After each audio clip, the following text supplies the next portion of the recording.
I don't think he knew what had fallen into his lap. I don't think he recognized that this was going to be such a hard ride. House Republicans of the 112th Congress plotted strategy. A week after they were sworn in, Boehner and the House Republicans headed to a private retreat in Baltimore. 2.5 days of presentations from... They came together to bond and build a strategy. What are the Republicans... In Baltimore, we were kind of laying out the plan and what we were going to have to tackle over the course of the next Congress, over the course of the next 2 years.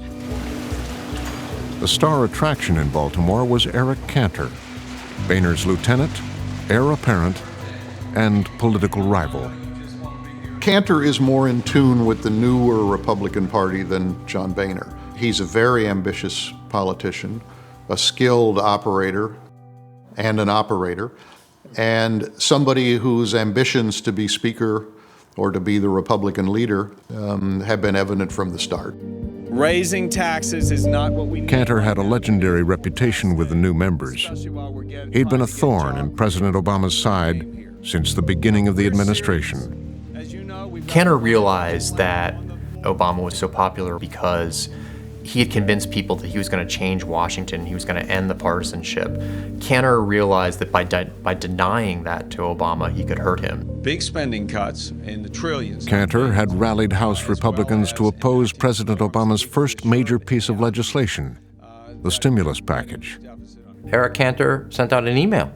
Said, we're not that I'm voting against it. Eric Cantor's emails, we're against this. Their leadership told the members, we're not for any of it.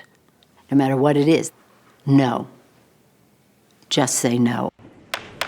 On this vote, the yeas are 200. The final stimulus bill passed the House without a single Republican vote. The conference report is adopted. It was Cantor who engineered that unanimous no vote. And seeing that they could all hold together on this gave them a lot of confidence and a lot of comfort.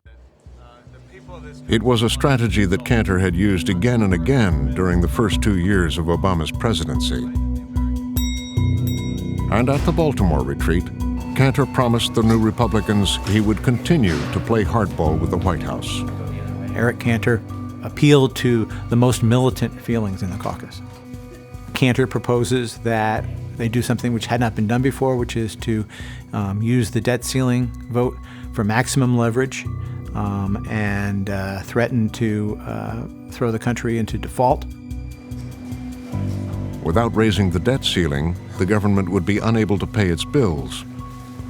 Cantor saw the threat of a no vote as leverage to force the president to accept dramatic spending cuts. You always look for these moments when the president has to have something pass, but the debt ceiling represents the equivalent of a massive fiscal heart attack. Cantor told them no president could ignore the threat. It has to be done. It's essential. If you don't raise the debt limit, you can no longer borrow, you can't pay your bills, you default. The new Republicans got the message. In other words, look, guys, as a team, we recognize that this is a leverage point. Trust us, and we're going to use it so that you fulfill your campaign promises. Majority Leader Cantor had laid out an approach that would put the new Congress in direct conflict with the White House. It was clear the Republicans were going to try to extract some price, and I think the question was how significant would that price be and how unyielding would the Republicans be in order to get it. Cantor thought he could count on the new members because he had worked hard to get them elected. America is at a crossroads, and Washington remains out of touch.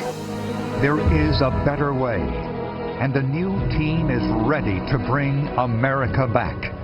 Eric Cantor, Kevin McCarthy, Paul Ryan, joined by common-sense conservative... Cantor had teamed up with his closest allies to form their own political action committee. Together, they are the Young Guns, a new This is the Young Guns. They have a book, they have a website.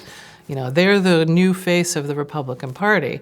And, you know, as McCarthy told me, you know, Paul is the brains, McCarthy is the strategist, Cantor is the leader. The first order of business was for the Young Guns to prepare the new Republicans for the ways of Washington.